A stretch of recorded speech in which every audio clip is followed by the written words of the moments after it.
Welcome to another installment of Uniquely Union, a series of interviews with prominent Union Countyans who have been successful and who show us the good things that Union County has to offer. Today I have the pleasure of interviewing the High Sheriff of Union County himself, Billy Breedy.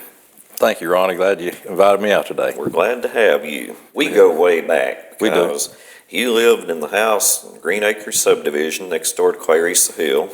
I did. We both rode bus number 10. We did. Of course, I was several years older than you, but you, little blonde-headed fella. Yeah, I had hair back then. Yeah. So, yeah.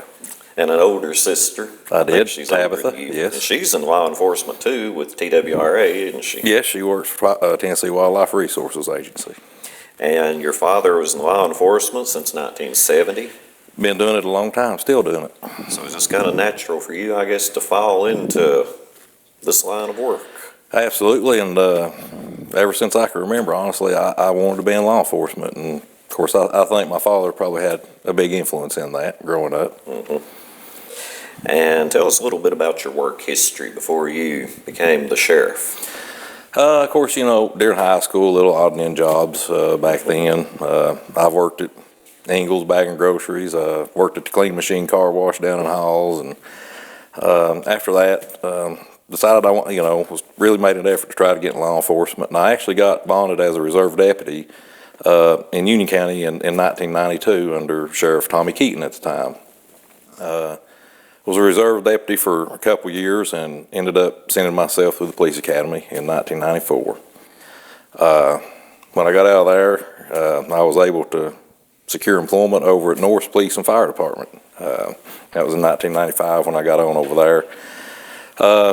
And they're a public safety department. They do both police and fire, so the fire side was kind of new to me and learned a lot there. And I worked over there about 5 years, and I always just wanted to come back and work in my hometown. I love Union County. This is where my heart is.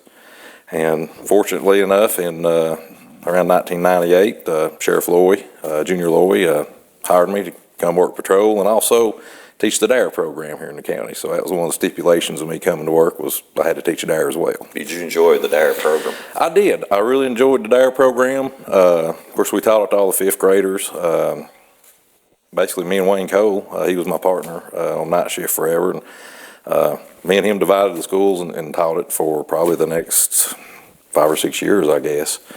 But it was just nice, being an influence on younger kids' lives and making an impact in the community. And I guess I got a little taste of what a teacher would be like. Mm-hmm. So I don't envy it. It's kind of tough. It's kind of tough. Yeah, both jobs are kind of tough. But I did. I took a lot of satisfaction out of working with the kids in the county and trying to make a difference. And the kids enjoyed the DARE program. I know when I used to teach fifth grade, Steve Rouse was my instructor. The kids look forward to it. They enjoyed it. Interesting story. I mean, as you get older and those kids, get older in life as well. And I still run into kids today that, 20-something years old that remember me from being their DARE teacher. And one of my employees, actually, Cody O'Mary, he's working as an SRO for me, and one night he actually, just out of the blue, sent the DARE certificate with my name on it that he still kept all these years. So hopefully I made a difference in some people's lives. And you were elected sheriff the first time in 2014. Yes. So you're now in your second consecutive term. Yes. And that in and of itself is quite an accomplishment. It is, and I'm very proud of that. And I just really, that to me, that was the ultimate way to try to give back to the community. And I felt I had a lot to offer. And I love the job. It does have its challenges. Every job does. But overall, I love the job and love trying to help as many people as I can and try to deter as much crime as we can out there. I mean, that's the end of the day is trying to lessen crime and provide a safe environment for people to raise their families and have a good life here in Union County. Of course, anybody that goes for elected public office, which is politically a challenge itself. Yes. Not only once, but twice. Yes. And is reelected by the people, which is a sign of success. But to do that, you have to enjoy the job. You do. So what would you say is the most enjoyable part to you of being the sheriff? Just interacting with the community itself, and when people call, and a lot of people, this is a small community, and they want to talk to the sheriff personally. And I returned a lot of phone calls and walk-ins, and I love helping people, where they come to me with a problem, and we try to solve that problem. We can't always. I mean, we can only do what the law, Right. Obviously will allow, but just trying to help people in need. The one thing I appreciate about you, I was driving by and the upstairs doors of Ayler's Funeral Home were open. Mm-hmm. And I sent you a message, I guess on Messenger, Mm-hmm. and you replied very promptly. Mm-hmm. And I appreciated that because in the grand scheme of things, the doors being open on an abandoned funeral home are not that big a deal. But you never know what's going on, and I actually get a lot of information, or people contact me through Messenger, and I stay pretty busy. Good to know that you're there, though, and that Absolutely, you thank you. keep in touch. Thank you. Now, let's talk a little deeper about the Okay. job. Tell us about the jail certification. We know that has been, over the years, major issue of discussion. It has been, and when I first got elected, that was one of my goals. Matter of fact, every newly elected sheriff has to go to what they call a new sheriff school in Nashville. And I was down there and met a gentleman that worked for UT that goes around and does jail assessments. And of course, he had pulled me to the side and talked to me about the issues our jail faces. And he gave me a list of the last inspection they had done, and I told him I was going to try to get us certified. And at the time, I don't believe he thought we could. So from day one, we worked really hard. There was a lot of deficiencies in the building itself. It took a lot of work. Had to implement a new policy and procedure, and just a whole lot of work went into it. And our next inspection, surprisingly, we were able to achieve state certification, and that was the first time in 30-plus years that Wow. facility had a state certification. That's impressive. Yes, and it helps a lot too, as far as, liability on the county having a state certified facility. And I know that surely we could probably, everybody would agree, use a new justice center. We could. I mean, even though, we were able to get it certified and we kept it, and we're still certified, this last year on inspection, we are under what they call a plan of action now. And some of that's due to overcrowding. I mean, there's really nothing, when the facility's too small, it's too small. So we're under a plan of action right now, but still holding certification, and we have to report to the board in Nashville on the things that me and the county in general are doing to try to alleviate that situation. So, yes, there's definitely a need for a new facility. Do you see that happening any time in the foreseeable future? I do. I don't know how close in the future. I know there's been a lot of discussion about it with the jail committee, county commissioners, county mayor, so we'll see where it goes, but there's some positive talk, and that's something, and that's a huge liability on this county. If you're overcrowding, to help protect from lawsuits, you need to provide the things that the state says you need to provide in the minimum standards, and that's my goal, to provide all those. And another thing that is of great interest to me, because I pass it every day on my way home, is the inmate garden. I enjoy the garden. I don't know, my first year in office, that's something I wanted to get, number one, to help with food cost and to help get the inmates outside and to do some work. And basically, yeah, we have it up here on Highway 33. We put it out every year. The first year we had it out, basically, we measured or weighed, all the vegetables by bushels. What we done is we kept up with what we harvested and compared that what it would cost us if we went down to the Knoxville farmers market. And it would have cost us roughly $10,000 to buy what we produced. So it's very lucrative. We were able to cut the food budget by about $10,000 the next year. On top of that, the inmates are learning a skill. A lot of those guys have never been in a garden. Of course, I'm not the best gardener in the world neither. I've learned a lot myself. So they get to learn a new skill, and it's rewarding for them to get out and and work and put food out and then reap the benefits of that down the road, because every bit of it is served directly into the jail. Of course, the inmates we use, I mean, we have to be selective on, who we let out to work. It's all nonviolent offenders. But it's been a great program. The community supported it. Every year we have people come by, donate seeds, tomatoes, equipment. So it's been very supportive throughout the community. Now, the land that's on, is it privately owned? It is privately owned, but we lease it through the county. And another added benefit of that inmate garden, which you're probably aware of, and I'm aware of, is that reflective sign.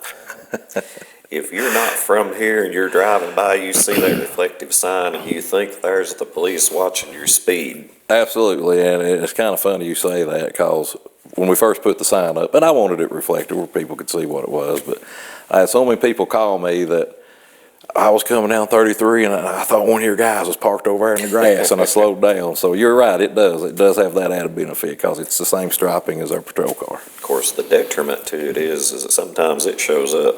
Yes. And if you're like me and used to it, you ignore it, and then one of your boys is sitting over there on the other side around the curb. Absolutely. I get a light flashed at me once in a while. That's usually on the old road, though. Oh, yeah. Our community is, in some people's minds, nostalgically, I suppose, like a Mayberry. Mm-hmm. We're rather small. We are. Doesn't seem like there's a lot of things happen, but there's a lot more happens than John Q. Public probably knows about. Absolutely. And you are a member of the Internet Crimes Against Children Task Force. We are. Is there a great amount of crime against children in our county? There is. And that's not just this county. I mean, it's nationwide. And due to the easy access of the internet, I mean, the internet's a great thing. There's a lot of great information out there at your fingertips, but it's also a portal for these people that's predators to reach out to our children. Basically, we become an affiliate member with the Internet Crimes Against Children's Task Force probably about 3 years ago, I guess. The main hub is at Knoxville Police Department, and I was pretty proud of that achievement also. Probably across the state, there's probably less than 50 departments across the state that's an affiliate member. And part of that is we help neighboring counties as well. We have certain technologies where we're this affiliate member to where we can assist other agencies in investigating these crimes as well. That's not part of the task force. And there's a good network of cooperation, I'm sure, among all of the police forces and the... Absolutely. And that's priority, trying to protect our children. And you are also, we have Neighborhood Watch. We do. Everywhere. We do. When I first got elected, Neighborhood Watch was already up and running. We had one chapter in the Big Ridge community. And such a great program, I wanted to expand that. So basically now we have Neighborhood Watch in all 7 voting districts in the county. We meet once a month, and I attend those personally. I would say at least 90% of the time, unless I've got a prior engagement. And I feel that's an important part of my job, is being accessible to the community. And basically during those meetings, we share crime statistics of what's going on in that particular community, what those individuals need to be on the lookout for, if there's any crime trends or anything like that. And of course, we also open it up to the public if they have anything that we need to pay closer attention to, or if there's any complaints. So I take it all, the good, bad, the ugly. I accept it all. That's what you do when you go in a public forum like that. But I really enjoy going to them. We try to keep it interesting. We bring in guest speakers from the district attorney's office. We had our general sessions judge there before. We bring our canine unit in to give a demonstration. So we try to keep it interesting to keep people wanting coming back. So I spend a lot of time doing that, probably at least 1 or 2 meetings a month, and I enjoy it. That's great. Of course, the COVID now, we've had to obviously cancel the meetings for a little while, so hopefully down the road. Speaking of COVID, since you brought it up, Yeah. How has that impacted your job? It's had a pretty good impact on it. Of course, largely our job is contact with the public. We are first responders. Of course, we, supply all our people with the proper PPE they need to come into contact, as far as gloves, masks, sanitizers. The jail, I mean, we had to put a lot of restrictions in the jail. And a lot of those come through TCI, it's Tennessee Correction Institute. They kind of govern the jails across the state as far as inspections, and we kind of follow their guidelines on what we need to do. Because if you get somebody in the jail with it, everybody's tight-knit, and so it's impacted us pretty hard. And the jail, is it overcrowded at present? It usually is. It usually is. At present, it's not. The Tennessee Supreme Court actually pretty much ordered a lot of the nonviolent offenders to be released during this COVID, which come directly from the state. We're actually right at capacity, or maybe a little bit under currently. And of course, that's anomaly just due to the COVID epidemic. And undoubtedly a challenge. It is a challenge. Even with the not overcrowded like you usually are. Yes. And active shooter program. We developed, and that's another program I enjoy teaching. We developed that program, and a lot of it we got from the Homeland Security. They've got a lot of great information out there, and of course, unfortunately, that's where we are nowadays. And it's sad to say that you have to worry about going to church or a movie or a store or wherever, and have to worry about that. But we basically, we've taught probably over 20-something local churches, active shooter, where we actually go out. We'll kind of look at the building, give them some ideas on how better secure their building. We give a presentation, if they have a security team there, or to the congregation on what's the best course of action that you can take to hopefully survive an incident like that. And I never thought growing up I would be in a church setting talking about how to defend yourself or that building against a gunman coming in. That's something I don't think we should shy away from. It's there. And I just think the more information you can have on it and how to survive that, the better. Even in small communities like ours. Matter of fact, sometimes the danger is greater in a small community because people don't think there's likely to be apprehended as quickly. That's right. You can do it and kind of duck in and out and get away from it. I know that since I work for the school system, that at present we have the best guarded schools we have ever had. We have an SRO in every school. We do. Every major school. And they're very accessible, very well trained. Thank you. Very well trained. Having said that, how safe do you feel that our schools really, truly are if something unexpected should occur? I think we have a lot of good trained personnel there to handle what may arise. And us as a department also, even outside of school, we do training for active shooter inside those schools.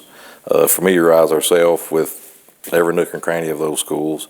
As a matter of fact, we've ever went down with faculty and held active shooter training where we've actually run scenarios with somebody in there with a gun. We use blanks to make it sound real, and it can get the staff's attention when you're doing that. But I feel for the most part, we have pretty safe schools, and due to the fact that we have a marked patrol unit sitting in front of that school, we have a certified state police officer, like you said, in every school and two at the high school. I feel we're doing pretty good. One of the great things, I don't know if most of the public has noticed this or not, but practically every room has its number in the window. It does. Facing the outside. It does. We try to have a safety plan for every school out there, and of course that helps officers also to know what door they need to go to if there is a situation. And one great thing we have is our camera system in the schools. Oh, yes. We have a live feed that goes from every school to our dispatch center. If we do have a situation like that, of an active shooter or anything, our dispatch can alert our troops on the ground exactly where this individual's at, where they need to go. And we actually had some representatives from Knox County contact Union County about how we done our system with this live feed. So when you have a large county like that, calling us, we're doing something right. And not just for that, I mean, we've actually had several thefts at the school that our dispatchers have actually caught during the middle of the night due to this system. And Speaking of in the middle of the night, hypothetically speaking, of course, some of the codes to the schools I don't have. One of the schools I have a key to. And so let's say that in the middle of the night, 2 a.m., that I just appear in a school. What's going to happen with the security system? it's going to go off, or dispatch is going to alert an officer to come see what you're doing there. They're going to know I'm there. Yeah. Yeah, and that's a great thing. Absolutely it is. That's a great thing. What is our, and this may be a kind of broad question, but you can narrow it down, you can hit it any way you want to. What is our crime rate these days? And what is the nature of crime in Union County? What's the most prevalent crime? And that's a broad spectrum, because there's all kinds of crime as far as property crimes, crimes against persons. Would it be fair to say there is at least one crime committed daily? Oh, absolutely. Absolutely. Reported daily, I would Reported. say. And there is state mandated reporting through Tennessee incident-based reporting system that every agency across state, you have to report all crimes. And then they formulate how many crimes reported, how many crimes solved. One of the things I'm most proud of is when we first come into office, our first 3 years in office, our burglary rate in the county actually decreased by 41%. So that's pretty impressive when you can cut burglaries almost in half. That is great. Yeah, and a lot of that, I set up patrol zones throughout the county. Just about every zone or voting district, if you want to call it, has a deputy in there. That adds toward more visibility in that particular community. If there's a call for service, you already have somebody in that zone to respond faster. And the faster you can get to a call and the more visibility you have is going to be a decrease in all crime. So I think that's helped attributed to those low numbers. And I will say, I have noticed how visible your people are. I stay on them. Sometimes too visible. Yeah. Might want to speed a little bit. Yeah, that's one of my things. I like them in their zone, and I like them hitting the main roads, the back roads. I like to have visibility out there. Of course, Union County, like every other county, I think almost every place in the world now probably has a drug problem. Absolutely. Can you speak a little bit to Union County's drug problem? I can, and this is something that, matter of fact, even when I got elected, my first term until today, it's even changed. And the drug community and the addictions, depending on what drug, is constantly evolving. When I first got elected, most of it was opioid. The biggest thing we seen back then was what they call Opana, oxymorphone. And it just amazed me the price people would pay for this pill. I actually started up a specialized drug unit, first one actually Union County's ever had. A lot of times they've relied on the drug task force, which is, they're in a judicial district that covers 5 counties. They don't have a lot of employees, so that's a lot of counties to cover. So I decided to make my own. I put a full-time investigator. That's solely his job, and he works with me and the chief. We do a lot of drug work together. And basically we go out and use informants. We buy drugs. We indict people. If you ever see these drug roundups, I guess if you see on the news or the newspaper, that's a product of that. I mean, there's a lot of things that we do that I really can't get into for operational purposes, but it's been a big impact. Matter of fact, my first 3 years in office there, since I started this unit, the drug arrests in the county actually went up 152% in the first 3 years, which is outstanding. But now, opioids kind of took a backseat to methamphetamine. That's kind of what we're seeing nowadays. The methamphetamine is cheaper. A lot of counties are having problems with heroin right now. We're seeing it, but not meth is the most prevalent right now. But we're attacking a front as it comes in, and it's a battle that's never going to be won. It's going to continue to go on. You just make as much of an impact as you can, and we work diligently trying to rid our streets of any illegal drugs we can. Seems like when I was growing up, alcohol was the big, I mean, that was the big addiction. Yeah. Is that still a major problem? I mean, yeah, there's still, DUIs related to alcohol and things like that, but, a lot of our intoxicated persons that's out driving, I would have to say, alcohol a lot of times takes a back seat to the methamphetamine or opioids. And I'm like you, growing up, alcohol, or you might hear marijuana around everywhere, that's the hard drug, and it's not that way anymore. It's a different world we live in, a different culture, a different environment, and it's just something that we have to keep attacking. Hypothetically speaking, were I a drug addict or wanted to become one, how easy would it be for me to purchase drugs here in the county? If you knew the right place to go, very easy. But we could say that about practically anywhere. You could say that about any county in the nation. We are fortunate in a lot of ways compared to other counties, but we do have a drug problem, and it would every be county foolish does. to not admit it and to ignore not admit it. I mean, there are certain laws. I mean, of course, the manufacture of methamphetamine in Tennessee, it's about non-existent. I can remember back when I was on patrol, when meth first kind of hit the scene, we were seeing methamphetamine a lot in our traffic stops and different things, and the state actually passed a law about pseudoephedrine. If you get sick and you need Sudafed, you go to the pharmacy. What do you got to do? Have you ever asked for it? Oh, you have to go. You got to go. The desk. You got to go to the desk. You got to show. You got to show an ID.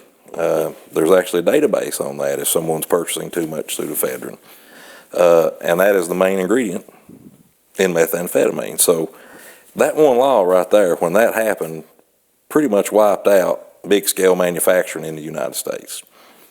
Or not the United States, the state of Tennessee. A lot of stuff we're seeing now is actually coming across the border up, just to be honest. Big market for that. Big market. Has Union County suffered many situations of human trafficking? We know that's becoming bigger in It is, and we have received training on human trafficking, and we've not really had that many calls for that. And that's comforting to know. Especially living this close to probably a major hub in Knoxville. Having been in office 6 years, having been in law enforcement practically all of your working life, have to be some entertaining stories, things that you've encountered that you might want to share with us. I know there's not a lot of entertainment on a day-to-day basis. Once in a while, there's some pretty interesting stories out there, and I can remember one time. I'll try to make this quick, though it's kind of a lengthy story, but I'll condense it. But when I was working patrol back years ago, probably 99, 2000, had an individual. We were sitting in the dispatch center. An individual calls 911 and asking to speak to a fella named Doug. Dispatcher told him, said, "Sir, you've called 911. Do you need assistance?" I said, "Well, I need to talk to Doug," and he hangs up.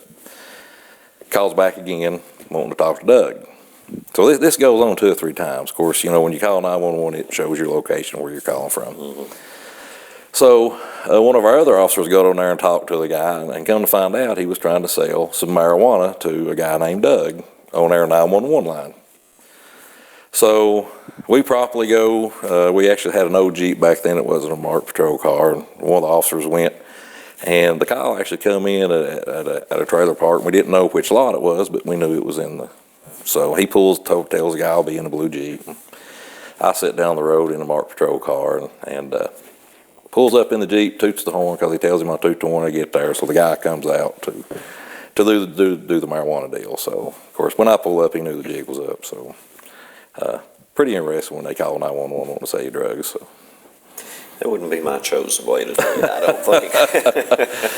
And what's funny is, like, after we do that, another individual comes out, wants to know what we're doing there, and I said, "Well, we're looking for marijuana. Have you got any?" And he said, "Yeah, I've got about an ounce in here." So, funny story.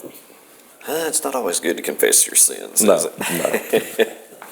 But now, Another way that your department has saved money is that sometimes confiscated vehicles are converted to police vehicles, aren't they? Absolutely. I think one of the hardest way to hit drug dealers is in their pocketbook. And basically, what that law reads is if we can tie money or a vehicle or something in a nexus with some kind of drug transaction, for example, if you take your vehicle out and you sell drugs 2, 3, 4 times out of that vehicle, and we can prove that, then your vehicle's subject for seizure. If we get enough for a search warrant on a drug house, if we find money that's been marked to use undercover buys, I mean, and it's intermingled with other monies, that's subject to seizure. But we actually have a marked patrol car on the road now, Lincoln Navigator, that prime example. I think we made 3 buys out of that individual's vehicle, and of course there's a lot of checks and balances when it comes to seizure of property, obviously. It has to go through the General Sessions Court judge first to make sure you have probable cause to do that. Then it goes to the Department of Safety for a hearing, so there's a lot of checks and balances, but yeah, we have a couple undercover vehicles that we've obtained that way. One of our marked patrol cars is that Lincoln Navigator, so it does help. Is there anything else you'd like to tell us? I'm out of questions, so you got an open forum to anybody that's listening. Is there anything you'd like to tell the general public out there? Just, I enjoy working for you, being your sheriff, and I'm very accessible to anyone that needs me through, like Ronnie said, through Facebook, Messenger, whatever. And if you need us, we'll be there. Sheriff, it's always good to see you. Always good to talk to you. Thank you, Ronnie. One of these days we might do this again. Sounds good to me. And thank you for joining us for this segment of Uniquely Union, a series of interviews designed to show the good people of Union County and what a fine place they make it to live. Until next time, thank you. Thank you.